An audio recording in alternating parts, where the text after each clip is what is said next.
The question was whether you would hold a hearing as we'll to why have a she hearing. was transferred, why she was transferred after that. We'll have a hearing, and if someone wants to ask that question, they can ask it. You can ask any question. We'll have a hearing. But it wasn't a hearing on what the question was. And you want to have a whole hearing, a whole entire hearing, not about the victims, not about a government cover-up, not about human trafficking, but about Maxwell, who you all were like begging to be deposed, and I did the subpoena. Now you want to, now you're mad because she exonerated Trump.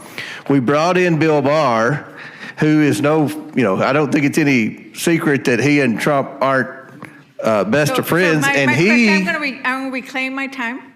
Well, that's fine. The time.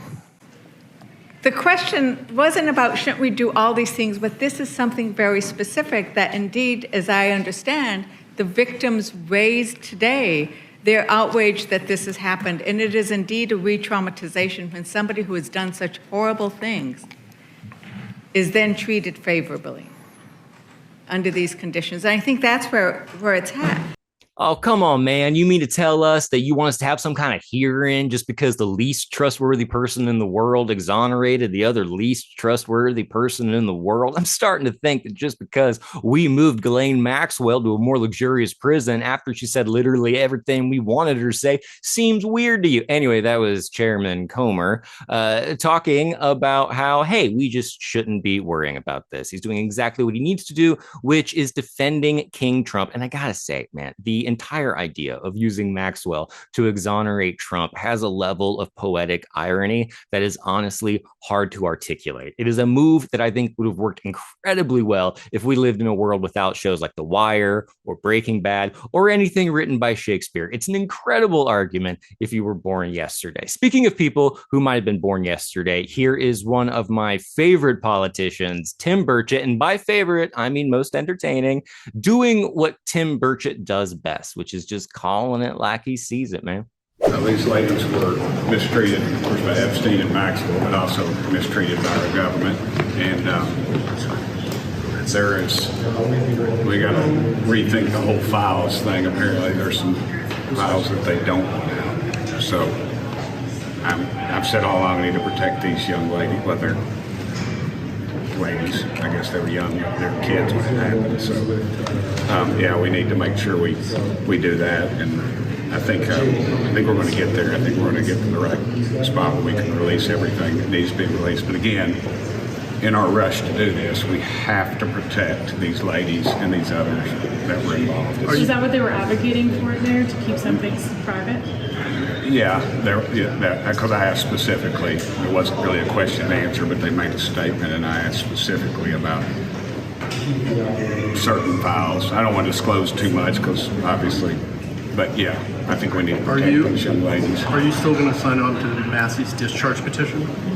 I got to clarify that we can protect what they need protected. I think we all agree on that. Burchett and I share some things in common. We're both from the South, and we both love talking about UFOs, what's going on there, and we're both incredibly dumb. Also, evidently, both of us share a respect for what's called the law of prohibition. It's like if you're on a first date, right, and your parent is driving you around in their car with your date. You guys are in the back seat because it's the 1950s. That chaperone / parent, they act as a prohibition, which generates desire. They think they're there to stifle desire, but in actuality, their presence only makes you desire who you're with more. Point being, if the Trump administration were to release 99.9999% of the Epstein files, and files here is used as an umbrella term for any data related to Epstein, it's only going to generate more desire for whatever they don't release. And this might sound like a really simple concept, but apparently the Trump administration, it just doesn't get it. So they have either two choices. They can release everything in a responsible way that protects the victims, or they can chalk it all up to a hoax. So I wonder which one Trump's going to choose. But I do want to ask you to clarify something you said this morning. You said this was all a hoax. Has your attorney general told you this was a hoax? What evidence have you seen of that? No, it's not the attorney general. No, I know it's a hoax. It's started by Democrats. It's been run by the Democrats for 4 years. You had Christopher Wray and these characters and Comey before him.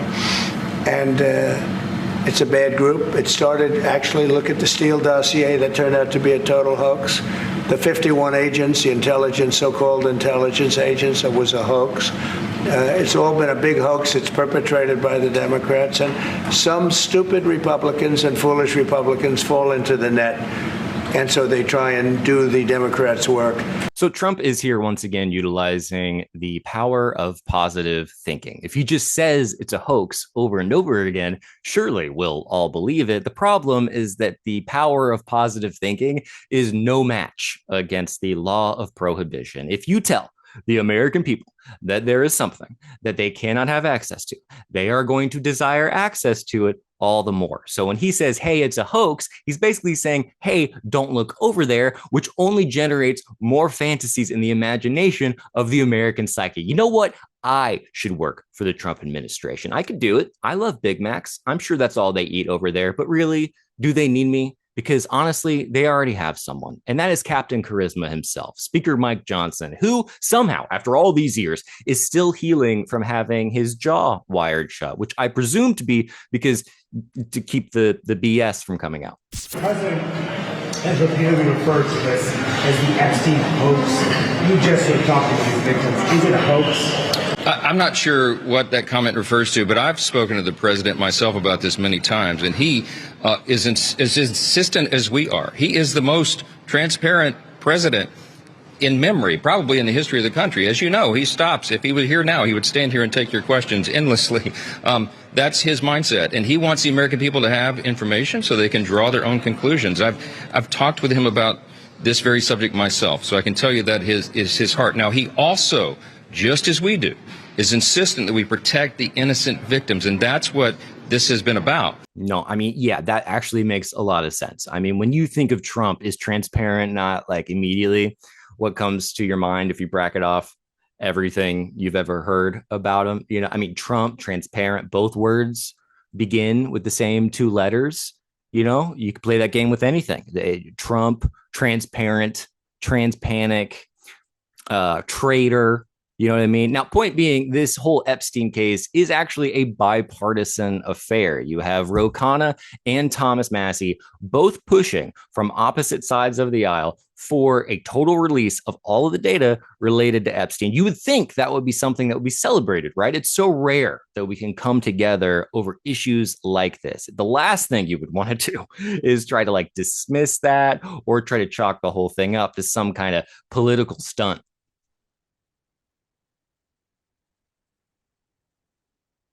It's a simple yes or no question. Simple yes or no question. We're already doing it. All right. Well, that's not a yes or no. But do you think the resolution saying to keep doing what you are doing is better than a bill that can become law, which would require the release of all the files? It doesn't have the force of the law. It's just a political stunt. It's just a political stunt. And you know, this is a resolution. The Massey Connor bill would become law. If all you Republicans want everything released, then you could vote for it, and then if he decides to veto it, you could override the veto. You know, I'm just going to say, if a bipartisan effort to release all of the information related to Jeffrey Epstein in a responsible way is a political stunt, then you know what? Give me some knee pads and let's go do some parkour, okay? Also, I am tired of politicians playing the politicizing card. That's like telling your doctor, again, worried about my cholesterol? What do you keep doctoring everything? Dude, you're a politician. Like, this, what you do is politicizing. You know what I'm talking about? You don't hear veterinarians being like, again, with the sick animals. But kudos to the Trump administration for finally releasing all of the files and being so transparent. Certainly, they didn't like release some extra ones in addition to the ones that they've already released to like right-wing influence. Okay, let's just roll the clip. Most of the documents that were sent to our committee, those initial documents were given to right-wing influencers back in February. The files and the full report, according to the Attorney General, were sitting on her desk, ready to be released.